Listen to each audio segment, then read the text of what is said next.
Knights Templar, legendary soldier monks of the Middle Ages.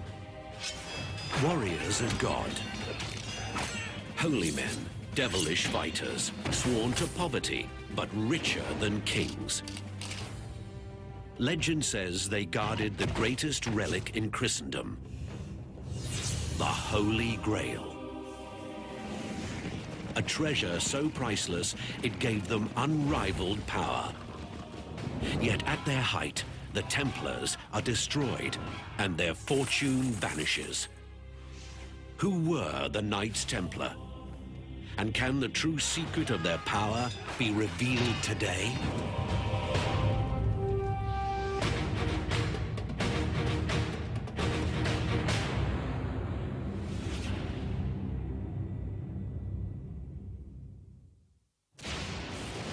March 18, 1314 AD. One of Europe's most powerful men, Jacques de Molay, is about to be executed. The charges against him?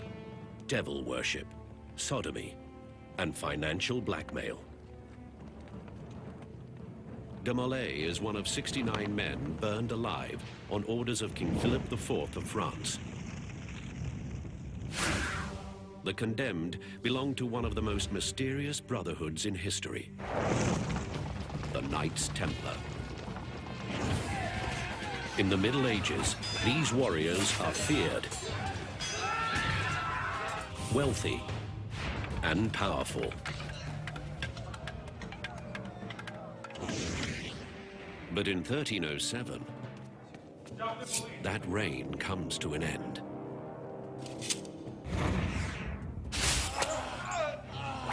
The Templars stand accused of heresy.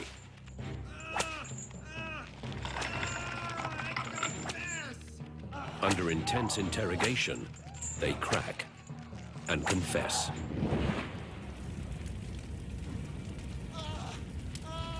Overnight, 2 centuries of wealth and power go up in smoke. The Knights Templar vanish from history, but leave behind a beguiling mystery. The Templars call themselves the Poor Knights of Christ, yet become one of the richest organizations in Europe. It's said the source of their wealth is an ancient relic discovered beneath the ruins of the old Jewish temple in Jerusalem. And its fate remains a riddle. To discover the Templars' secret, we must retrace their footsteps back to the beginning, back to the clash of civilizations called the Crusades.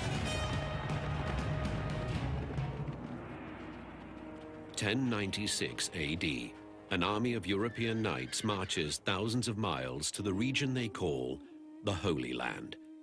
Muslim states dominate the Middle East and a region that stretches from Persia to Spain. Pope Urban II calls for a holy war to liberate Christianity's most sacred city, Jerusalem. It takes the Crusaders nearly 3 years to reach the holy city. Along the way, battle, disease, and starvation take their toll.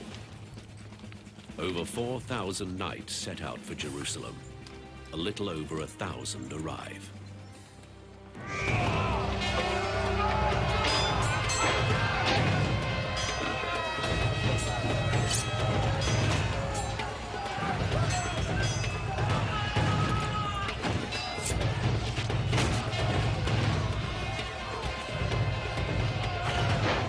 July 1099.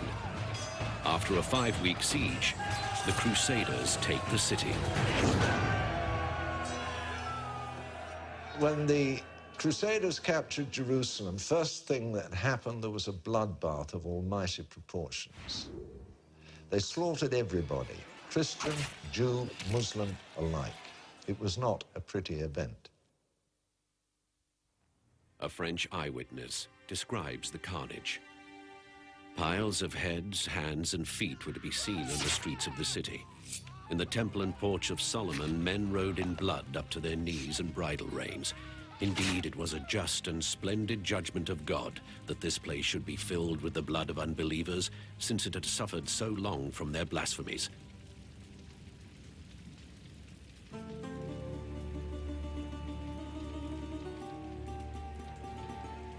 To rule the new kingdom of Jerusalem, the Crusaders choose from their own ranks. Crusader kings will fight battle after battle to hold this sacred ground. In 1118, they choose their third leader and name him King Baldwin II.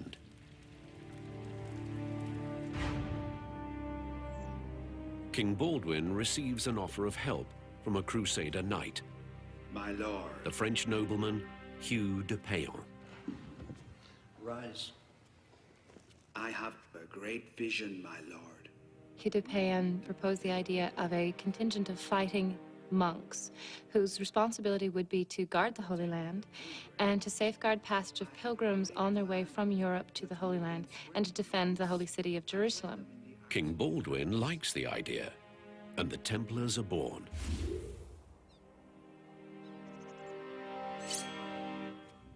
Thou art a knight of the Templar. Thou art a warrior of God. From a band of 9 knights, the Templars will swell into an army of thousands. They call themselves the Order of the Poor Knights of the Temple of Solomon.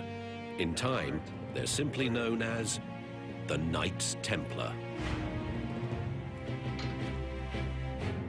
They're not only warriors, but monks.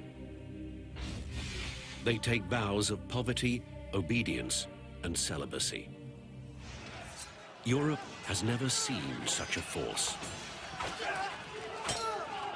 The whole idea of a fighting order, a military order, was really a quite extraordinary and indeed even revolutionary idea in the church. How do you combine these two things? Do you pray over your weapons? The answer is yes, that they did. You know, they regarded their calling as a holy calling. The Knights Templar decided they would create what we might think of today as special forces for Christ. Like medieval monks, Templars pray 7 times a day. But what makes these monks different is they train to fight.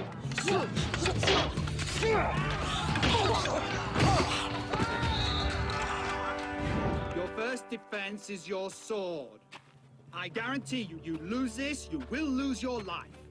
When we cut, we keep going, we do not stop. Is everyone ready? Between those two military orders, you had an extremely efficient, highly disciplined, superbly equipped standing army. Small in number, but incredibly, they packed one hell of a punch. The Templars crush the Muslims at the siege of Ascalon in 1153, the Battle of Mortgizard in 1177,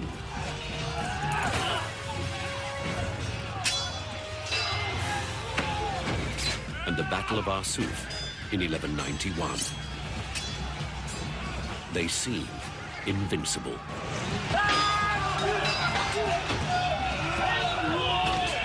The Templars fight by strict rules.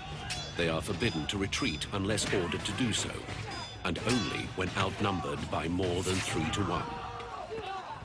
The Templars really were different from other parts of the Crusader army. It was known that they wouldn't break ranks. It was known that they wouldn't run away, that they wouldn't desert. The Templars' Red Cross stands for martyrdom, death in battle is glorious. The key tactical maneuver is the squadron charge. A small group of knights attacks head-on a tightly packed wedge. Their goal? To break the enemy line and scatter the enemy to the right and left. The charge is reckless, terrifying, magnificent.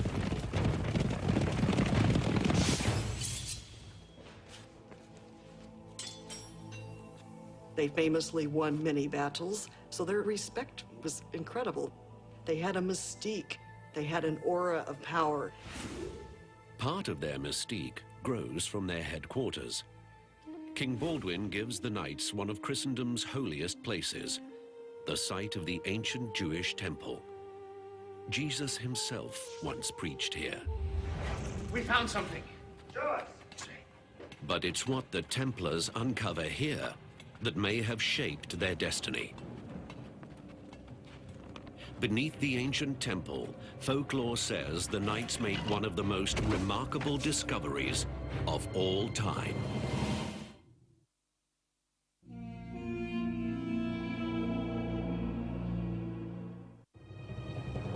Nine centuries ago, in one of the holiest places on Earth, a primitive archaeological dig begins. It is the site of the ancient Jewish temple in Jerusalem. During the First Crusade, it becomes the headquarters of the Knights Templar. The temple was built by King Solomon in the 10th century BC. 4 centuries later, the Babylonians destroy it, and the Jews rebuild it. The temple once housed the sacred Ark of the Covenant. In an inner room, the Holy of Holies, it is said God himself lived here. 70 AD, war destroys the house of God. A Roman army crushes a Jewish rebellion. The Romans burn the city and tear down the temple. By the time of the Crusades, the Muslims built a mosque over the ruins of the Jewish temple that still stands, the Dome of the Rock.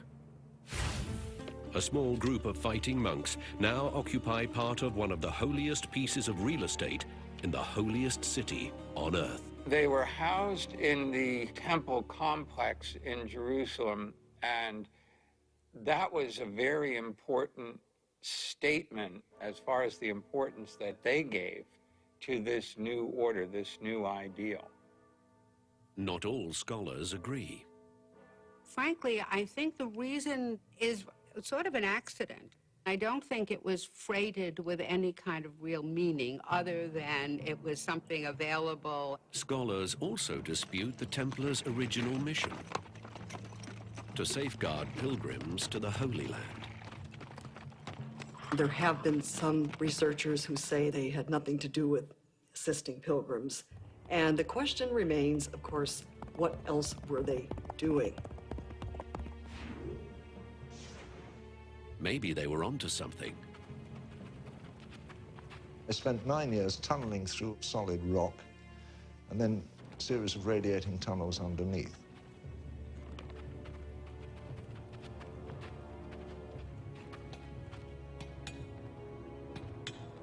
What they discovered down there has been a matter of intense speculation ever since. According to one theory, the Templars discover a treasure map. The map is actually a scroll etched in copper, detailing the exact hiding place of the treasures of the Jewish temple.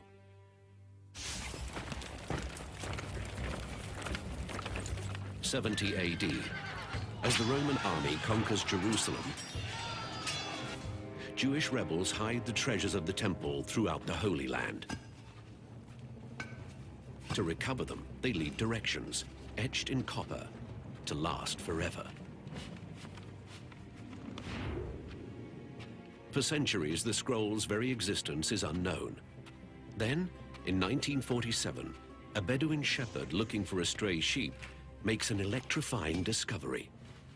Ancient scrolls, nearly 2,000 years old, some of the oldest Jewish texts ever found. The Dead Sea Scrolls.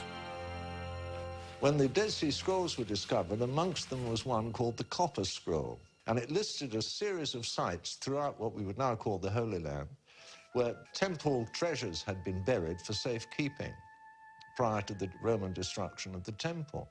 In the 1950s, a British archaeologist follows the clues etched on the Copper Scroll. He finds no Jewish treasure, but learns a previous expedition discovered something just as tantalizing. Clues that someone may have beaten him to it. medieval spurs, fragments of swords, and a Templar cross. Artifacts associated with the Knights Templar. We found something! Show us. Lead on. It was definitely found that the Knights Templar of the 12th century were there, but there's no evidence as to precisely what they were doing. Or what they found. Here. This is it. Here. Here. Legends say within the very ruins of the temple, the copper scroll led them to one of Christendom's most sought-after treasures, the Holy Grail.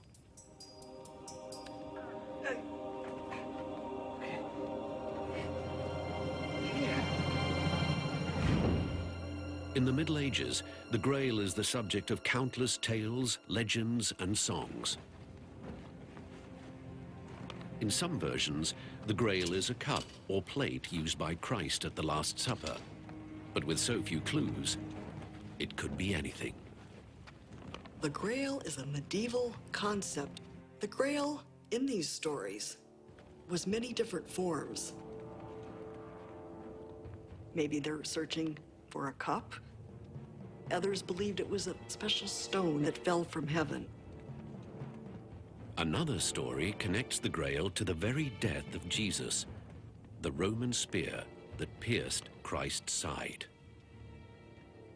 The other candidate for the treasure, if you will, that the Templars were supposedly tunneling for was the head of John the Baptist, which also presumably had been buried there.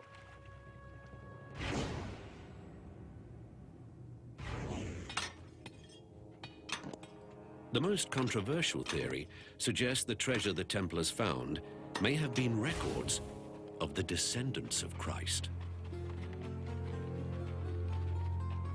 Some people have said that somehow they secreted out a member of the family of Jesus, some relative of the marriage between Jesus and Mary Magdalene.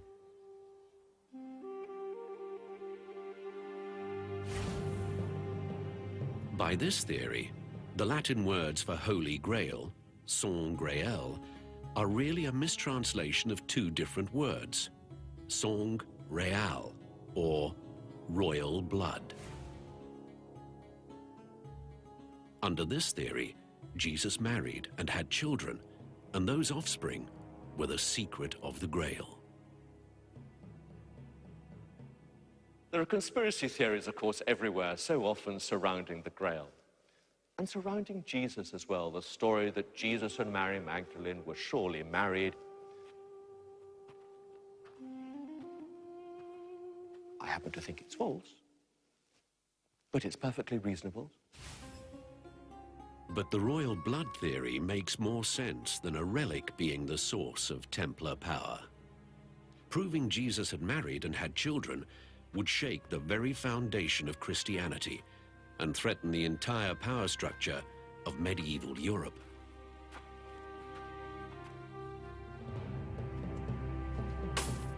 The Church would surely pay any price to suppress this information, or so the theory goes. No one knows what the Templars may have found, but there's little question about what happened next. Hugh de Payon, the head Templar, leaves the Holy Land to attend the Council of Troyes in France. No one knows what was discussed, only the outcome. Pope Honorius II gives the Templars his blessing. His successor, Pope Innocent, gives them unprecedented power. The Templars now enjoy immunity from the laws, regulations, and taxes of every nation. The Templars become a force unto themselves.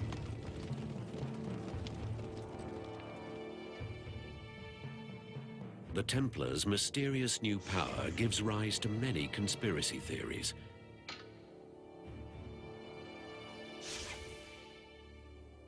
Books like the Da Vinci Code suggest the Templars blackmailed the Vatican, demanding special privileges in return for suppressing the bloodline of Jesus. But most scholars simply ascribe their sudden success to good connections. Evidence of their financial clout and influence still stands today.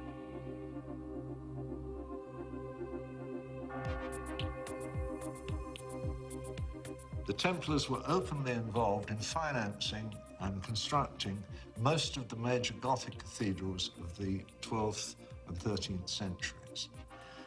They almost certainly financed the entire building of Chartres Cathedral. Financially, it would have been the equivalent of the American moonshot back in the late 60s. One of the finest Templar churches stands in the heart of London. Called the London Temple, it displays the Templar seal, 2 men riding a single horse.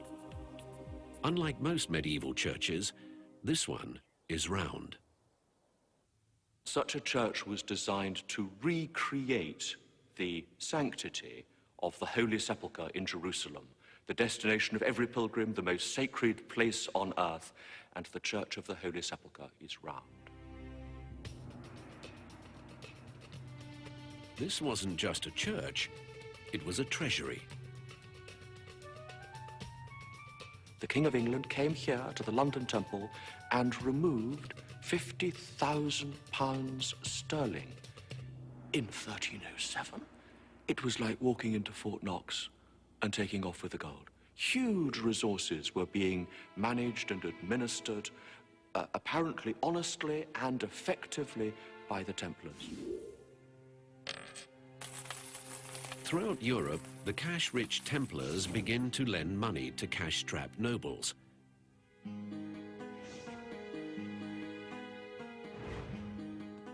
The Templars had an edge over other Christian lenders. They could charge interest. In Europe in the Middle Ages, very few people were allowed to transact with money because it was supposedly a sin, simony and usury, to lend money at an interest. The Templars may have created the idea of the check and the line of credit. Pilgrims traveling to the Holy Land or other places would deposit money in a local Templar treasury. In return, a receipt showing the amount deposited. You would finally make it to your destination. You would then cash in what amounts to a medieval traveler's check concept. This was like an early letter of credit. Convenient, but costly. The Templars charged up to 10% for this service. The Templars vowed themselves to a life of poverty, but that didn't seem to affect their bottom line. How did the Templars reconcile their worldly riches with their beliefs? The individual knights took vows of poverty, so they themselves did not own property. They themselves were not wealthy, but the order was allowed to hold that money in order to conduct its own businesses. By the late 1200s, the Knights Templar are one of the richest and most powerful organizations in Europe. But envy and anger follow them, and a ruthless plot is set in motion.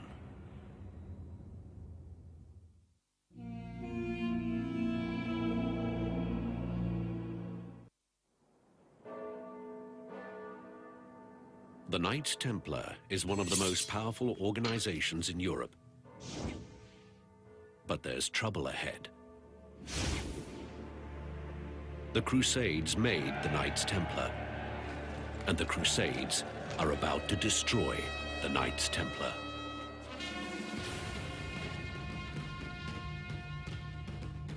Muslim armies converge on the Holy Land.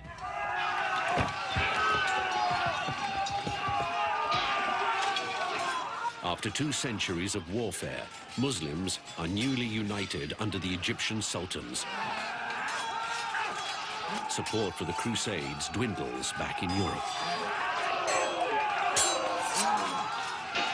The Crusades, over a period of time, became more expensive, and in both life and resources.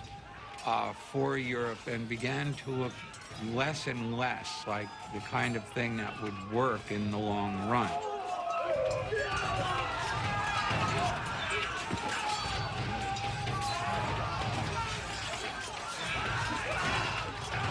Muslims crushed the Crusaders at the battles of Jaffa, Al-Mansura,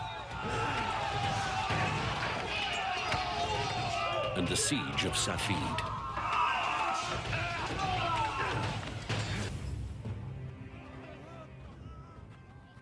By 1290, the Templars hold only one castle in the Holy Land.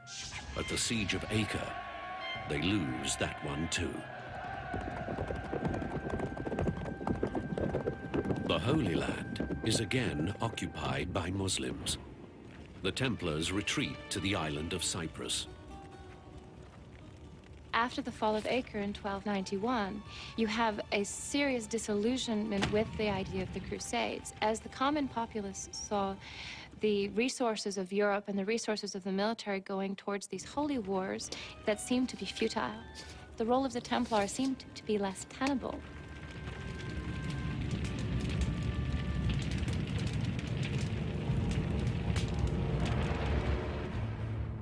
The Order's fate lies with a new leader, the French nobleman Jacques de Molay. He lobbies for a new crusade launched from Cyprus, but to no avail. 1307, de Molay arrives at the Paris headquarters of the Knights Templar. He was asked to come to France by Pope Clement V in order to reassess their finances and in order to discuss their future endeavors. And it just happened that he showed up in France at a time when Philip IV, Philip the Fair, was experiencing a great deal of economic hardship. Philip is known as the Fair for his handsome looks, but he's accumulated huge debts. His wars with England have put France in hock. His biggest creditor is none other than the Knights Templar. Guy? Philip decides to wipe out his loans with one stroke. Yes, my lord. Arrest the Templars and seize their money. Bring them to the dungeons on the Louvre. The king concocted a group of charges and Make haste. accused the Templars of the most vile forms of heresy known to the medieval mind. Friday, the 13th of October, 1307.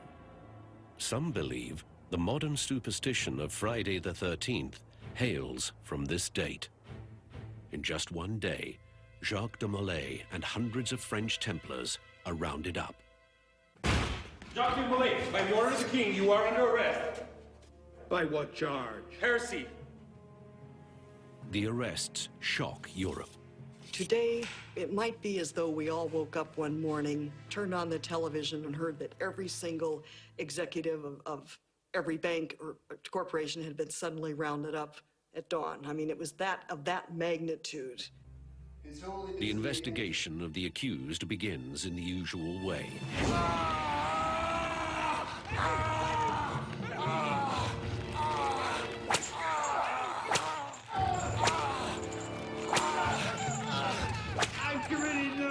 Confess! Torture isn't the penalty for crime.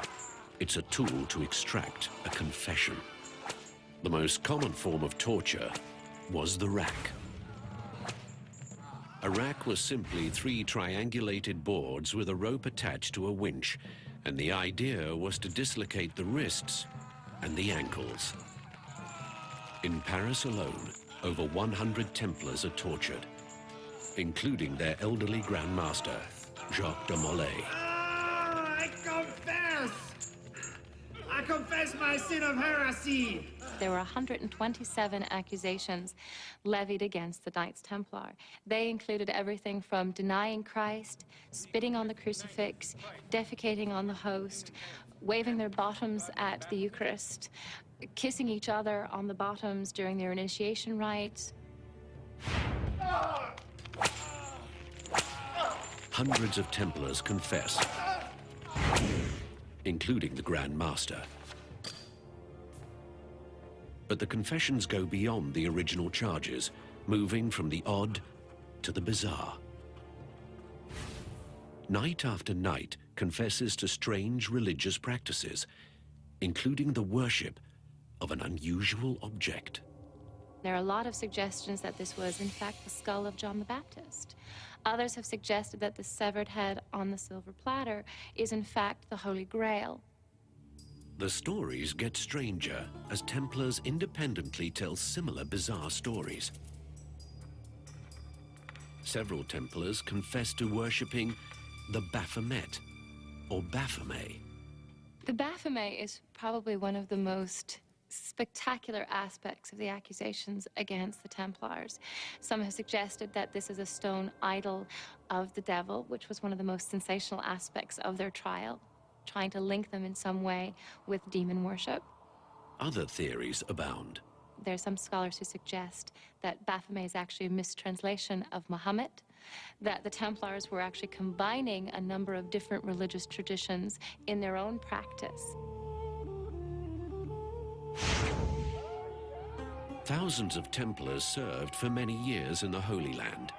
Some may have secretly absorbed religious beliefs from the Muslims, like reverence for the Prophet Muhammad, or Baphomet. The strange term still mystifies historians. In the early 1980s, a scholar named Hugh Schoenfield made a startling claim. Baphomet is a coded message. Dr. Hugh Schoenfield is a famous Dead Sea scholar, has worked on this issue about the word Baphomet using the Atbash cipher from biblical studies. The Atbash cipher was an ancient Hebrew encoding technique in use since at least 500 BCE. When the Atbash cipher is applied to Baphomet, a new word emerges. Sophia, Greek for wisdom. To venerate wisdom isn't heresy unless the wisdom itself is heretical. Sophia is the ancient Greek name for a goddess worshipped by an early Christian sect, the Gnostics. Sophia appears in several Gnostic Gospels as the creator of the world, a figure greater even than Jesus. But the Gnostic beliefs are deemed heretical, and their Gospels are banned by the Church. Some scholars suggest the Templars discovered these Gospels and resurrected a lost form of Christianity. Was Baphomet code for goddess worship? Here, two theories converge. Some Gnostic Gospels say the goddess Sophia came to earth in the body of Mary Magdalene. Under the royal blood theory, Mary Magdalene carried the bloodline of Jesus. She became the vessel of holy blood, the Grail itself. In their written charter, the Templars dedicate themselves not to Jesus, but to Mary. The question that has often come up is, who was the Mary? Was it the Blessed Virgin Mary, meaning the Mother of God, or was it, in fact, Saint Mary Magdalene? If the Templars worshipped Mary Magdalene as equal to Jesus, it's one of the worst kinds of heresy. The question still lingers. The Templar Charter is dedicated to Mary, but doesn't say which one, or whether she was worshipped as a goddess. Again, there are unanswered questions, yes, but there isn't yet any documentable evidence that the Knights Templar worshipped Mary Magdalene. It's just not there. Under torture, the Templars may have confessed to practicing a heretical goddess religion, worshipping an idol, or even worshipping a human head. More likely, the Templars were innocent scapegoats for a king who decided to wipe away his debts. King Philip demands the heretics face justice. I have here numerous eyewitness accounts of acts of heresy in name and deed. Reluctantly, the Pope agrees. In 1314, the Knights Templar are officially disbanded. March 18, 1314. After 7 years of imprisonment and torture, Grand Master Jacques de Molay is executed as an unrepentant heretic. With his dying breath, it is said de Molay put a curse on the Pope and the King. In a year, I shall see you both in a tribunal before God. Within a year, both are dead. After 200 years, the Templars are no more. Their castles are taken, and their great wealth mysteriously disappears. The Templar treasure that King Philip le Bel had seen with his own eyes, by the time his men got there to take possession of it, it had vanished. Nobody knows what happened to the wealth of the Templars after they were suppressed. It has been suggested that 2 great carts of treasure were carted out of Paris right before the final arrest on Friday the 13th. And from that point onwards, the Templars vanished from the record.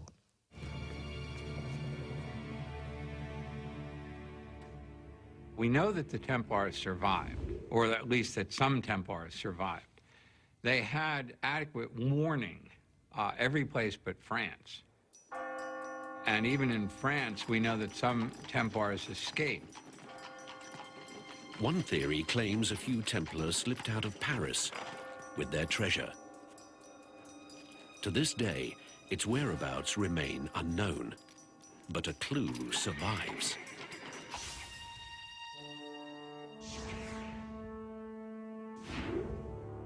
This is Rosslyn Chapel near Edinburgh, Scotland. In the thriller The Da Vinci Code, the chapel appears as one of the key clues to the hiding place of the Holy Grail. A medieval church and a lost treasure may be linked by one man. Rosslyn Chapel, this magnificent building, was built in 1446 by William Sinclair. Sir William Sinclair is an enigmatic figure. Though he built the chapel almost 150 years after the Templars were officially disbanded, it has a tremendous amount of Templar symbolism. 2 riders on a single horse is a symbol of the Templars. It appears in Rosslyn. As does the Templar seal, the Lamb of God holding a cross.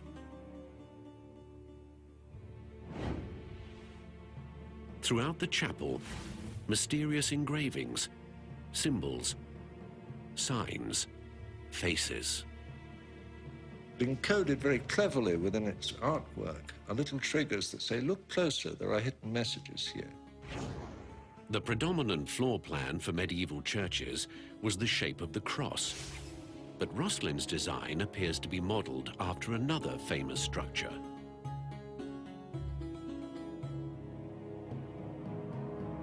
The chapel's layout and architecture give a clue to its inspiration, with 14 freestanding pillars, including 2 majestic pillars in front. It resembles the ancient Jewish temple described in the Bible. William Sinclair apparently built his chapel to match the original Jerusalem temple. The ruins of this ancient structure was the site of the first headquarters of the Knights Templar. In Herod's temple itself, there were 3 floors beneath the temple floor. If this nave of the choir is Herod's temple, then you have to take that little bit of a leap and say there are 3 floors beneath here. There is no evidence for that. There's been no proof of it, no record of it. But if you can believe the story so far, then it's not too difficult to go that extra step. More evidence links the chapel to the Templars.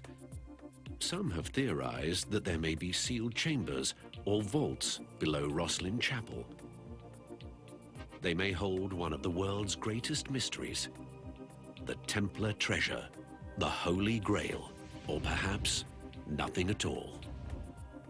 The secret has been speculated on, anything from the mummified head of Christ to the Ark of the Covenant to possibly scrolls from the Temple of Jerusalem, but no concrete archival evidence yet has emerged to prove anything like that. And they have yet to be fully excavated. But exploratory excavation has been ruled out for fear the old chapel would collapse. The vaults may simply be tombs, or they may be a treasure trove. The chapel may simply be an eccentric church, or it may be a replica of the Temple of Jerusalem.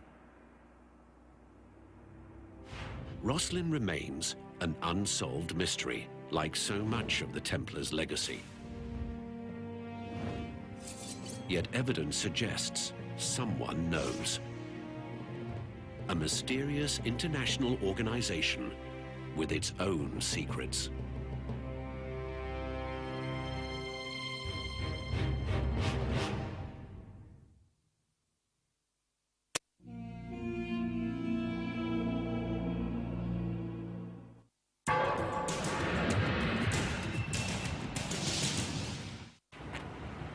Mă scuzați, m-ați putea ajuta, vă rog? Un telefon ceva avem?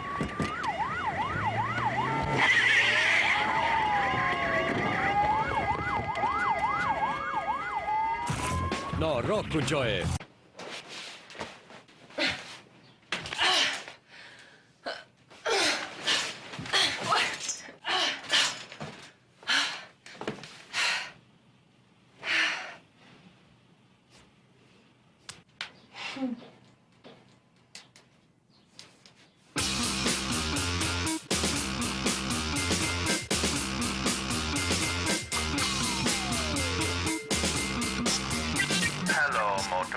Mătreața revine mereu? Acum? Spune adio! Garnier Fructis, primul șampon antimătreață cu efect antirecidivă cu concentrat activ de fructe. Acționează chiar de la prima aplicare. Eficacitatea lui durează 4 săptămâni de la oprirea tratamentului. Spune adio mătreții! Garnier Fructis antimătreață cu efect antirecidivă. Garnier! Nou de la Garnier! Fructis antimătreață special pentru păr gras. 25 de ani de Quattro. Pentru mai multă performanță. Pentru mai multă libertate.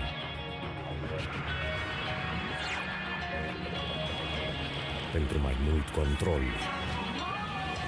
Acum am inventat o mașină pentru Quattro. Audi Q7 de la creatorul lui Quattro. Pentru numai 22 de lei noi, îți poți face Paștele ăsta cu cel mai tânăr vin ars de murfatlar. Vedeți câte lume vorbește deja cu Eufonica? Sunt vizibil mulțumiți.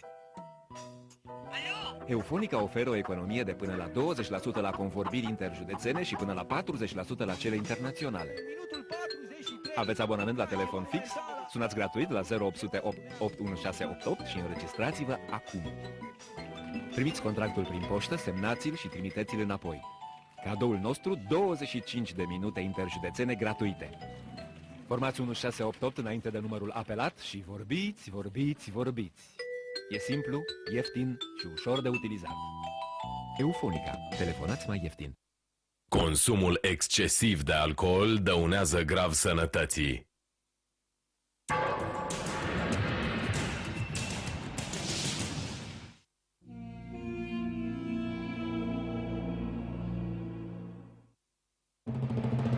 Some claim the fabulous treasure of the Knights Templar is just waiting to be dug up. Skeptics say the fortune doesn't exist. Others say the treasure is closely guarded by modern Templars. The Knight Templars have always existed. I think probably you'll find that they never actually ceased to exist. They just went underground. Some believe they flourished for centuries in a brotherhood as powerful as it is secret. Clues to its identity lie in plain sight in Rosslyn Chapel. In the Lady Chapel behind me, we have carvings which are at the bottom of the niches of the statue holders. And these have hand positionings which are quite significant. The hand on the chest or the feet splayed out, hands on knees. All signs of the Freemasons, one of the largest and oldest fraternal organizations in the world. 14 American presidents have been Freemasons. Many of the founding fathers, including George Washington, were Freemasons. The Freemasons keep their rituals secret, but over the years, illustrations and descriptions have leaked out. They show an uncanny resemblance to the Knights Templar. Nowhere is that connection more clear than on the walls of Rosslyn Chapel. A figure wearing the distinctive cross of a Templar holds a rope tied around the neck of a blindfolded man. Nearly identical to the Freemasons' initiation ritual. Other similarities abound. A Freemason ritual describes the excavation of the ancient Jewish temple, the first headquarters of the Knights Templar. The Templars and Masons are even linked by blood. Before he took a vow of celibacy, Templar founder Hugh de Payon had married into the Sinclair family of Scotland.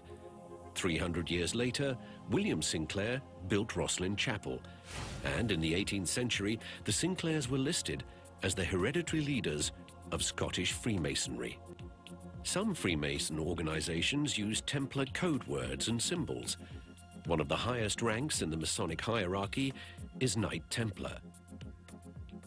The Freemason youth organization is called Demolay, the name of the last Grand Master of the Knights Templar. Perhaps the Freemasons are modern Templars, or maybe it's all just a coincidence. There's all kinds of people who pattern their spiritual, social, and structural activity of their groups on these Templar ideals. Thou art a warrior of God. The walls of Rosslyn Chapel suggest the Templars were here 150 years after they supposedly vanished. The same walls suggest the Freemasons were here 250 years before they were officially founded. Legend says the cryptic codes of Rosslyn Chapel hold a greater secret. The key to the Templars' rumored treasure, the Holy Grail. Rosslyn, I think, is an enigma. I think Rosslyn was probably designed to be an enigma. No one has cracked the code of Rosslyn. No one has found hidden treasure. And no one can prove the Templars were ever here.